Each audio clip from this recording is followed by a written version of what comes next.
Hi friends, ஒரு வழியாக சாமியை பார்த்து முடிச்சாச்சு. தரிசனம் வந்து சூப்பராக இருந்துச்சு, வேறு லெவலில். அது வந்து பார்த்திங்கன்னா உச்சி பூஜையினால் பார்த்திங்கன்னா நமக்கு வந்து டைம் ஆயிடுச்சு, கொஞ்சம் டிராஃபிக் ஜாமாக இருந்துச்சு, கூட்டமாக இருந்துச்சு சாமியை பார்க்குறது. மற்றபடி வந்து பார்த்திங்கன்னா இப்போ 2:25 மாதிரியே இல்லை. 7வது மலையில் சரியான குளிர் அடிக்குது. இதுதான் 7வது மலை. இப்போ நம்ம இறங்க ஆரம்பிச்சிட்டோம். ஃபாதராக வந்து பார்த்திங்கன்னா இந்த இடத்துல வந்து நின்று என்ன சொல்கிறதுன்னு தெரில. சிவனை பார்த்தாச்சு, தரிசனம் வந்து வேறு லெவலில். ப்ளஸ் வந்து பார்த்திங்கன்னா இந்த இடத்துல வந்து நின்னா தான் அந்த ஃபீலே இருக்கும், அமைதி. ப்ளஸ் வந்து பார்த்திங்கன்னா இயற்கை சுற்றுலும் வந்து பார்த்திங்கன்னா மலைகள், மலை சரியான பனி பெய்யுது.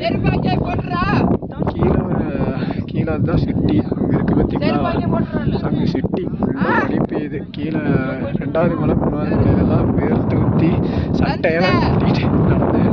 இங்கே வந்தால் குடிச்சது அப்படியே கீழே இருக்க ஆரம்பிச்சிடும் டக்கு டக்குன்னு. அப்போ தான் வந்து நம்ம